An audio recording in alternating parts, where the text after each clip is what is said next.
मानी की माँ की तबीयत होती है बहुत ज़्यादा ख़राब, जिससे मानी के घर वाले काफ़ी परेशान हो जाते हैं। तो आइए देखते हैं कि ऐसा क्या होता है। बेगम जल्दी से नाश्ता लेकर आ जाओ, मुझे लेट हो रही है। हाँ जी, मानी के पापा मैं ला रही हूँ। फिर मानी की मामा नाश्ता लेकर आती है। बेगम क्या बात है, आज नाश्ता बनाने में इतनी लेट क्यों हो गई है? मानी के पापा मुझे सुबह से बहुत चक्कर आ रहे थे, पता नहीं क्या हो गया है। बेगम मुझे लगता है तुम्हें बुखार है, जाओ तुम जाकर कमरे में रेस्ट करो और दवाई खा लो।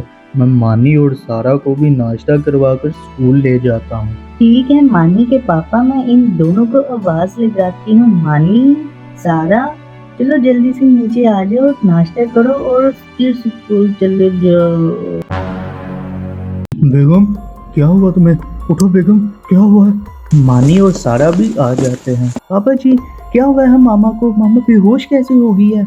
बेटा तुम्हारी मामा मुझे बता रही थी कि उसकी तबीयत ठीक नहीं है और वो तुम दोनों को आवाज लगाती लगाती ही बेहोश हो गई है। चले पापा जी, अब जल्दी से हम मामा को अस्पताल लेकर चलते हैं। फिर मानी अपने पापा के साथ अपनी मामा को अस्पताल लेकर जाता है और अस्पताल जाकर मानी के घर वालों को कुछ ऐसा बताते हैं डॉक्टर्स, जिससे मानी के घर वाले परेशान हो जाते हैं। तो आइए देखते हैं कि अस्पताल वाले उनको ऐसा क्या बताते हैं। डॉक्टर साहब, मेरी बीवी की तबीयत बहुत खराब है, आप उसे जल्दी से चेक करें। आप परेशान ना हो, मैं अभी इन्हें देखता हूँ, ये ठीक हो जाएंगी इंशाल्लाह। फिर डॉक्टर मानी की माँ को लेकर अंदर चला जाता है। पापा जी मामा की तबीयत ठीक हो जाएगी ना? क्यों नहीं, तुम परेशान ना हो, तुम्हारी मामा जरूर ठीक हो जाएगी। पापा जी इतनी देर हो गई है, डॉक्टर साहब अभी भी बाहर नहीं आए। बेटा वो अंदर इलाज कर रहे हैं, अभी आ जाते हैं। वो देखो आ गए हैं डॉक्टर साहब।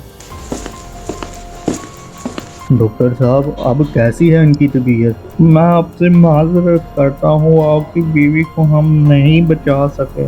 डॉक्टर साहब क्यों, क्या हुआ है? उन्हें सुबह तो वो अच्छी भली थी, ऐसा क्या हो गया है उनके साथ? उन्हें हार्ट अटैक हुआ था, इस वजह से हम उन्हें नहीं बचा सके। पापा जी ये डॉक्टर क्या कह रहा है? ऐसा नहीं हो सकता पापा जी, मेरी मामा मुझे नहीं छोड़कर जा सकती। पापा जी ये डॉक्टर झूठ बोल रहा है, आप जल्दी से मामा को लेकर आइए। इस तरह से मानी के घर वाले काफी दुखी हो जाते हैं डॉक्टर की बात सुनकर और उन्हें वो घर ले आते हैं। लेकिन उसके बाद एक ऐसी चीज होती है जिससे मानी काफी खुश हो जाता है। तो आइए देखते हैं कि ऐसा क्या होता है। मानी बेटा, सारा चलो जल्दी से नीचे आ जाओ, स्कूल जाने के लिए लेट हो रही है। फिर मानी बाहर आकर अपनी मामा को देखता है। क्या मामा तो ठीक है, इसका मतलब है मैं जो देख रहा था वो सिर्फ एक ख्वाब ही था। शुक्र है। मानी जल्दी से अपनी मामा के पास आता है। क्या बात है मानी, क्या हुआ है तुम्हें? कुछ नहीं मामा जी, वो बस आपको देखकर बहुत खुशी हुई है। मुझे देखकर खुशी? अभी रात को तो तुम मुझसे साइकिल की जिद कर रहे थे। और जाओ जल्दी से नाश्ता करो जाकर। लेकिन मामा जी मैंने खुद नहीं नाश्ता करना, आप मुझे अपने हाथों से नाश्ता करवाएं। अच्छा करवा देती हूँ नाश्ता, चलो अब जल्दी से कर लो, तुम्हें स्कूल से आगे बहुत लेट हो गई है। इस तरह से मानी ने जो कुछ भी देखा था वो सिर्फ एक ख्वाब ही था और सुबह उठकर मानी अपनी मामा को देखकर काफी खुश हो जाता है।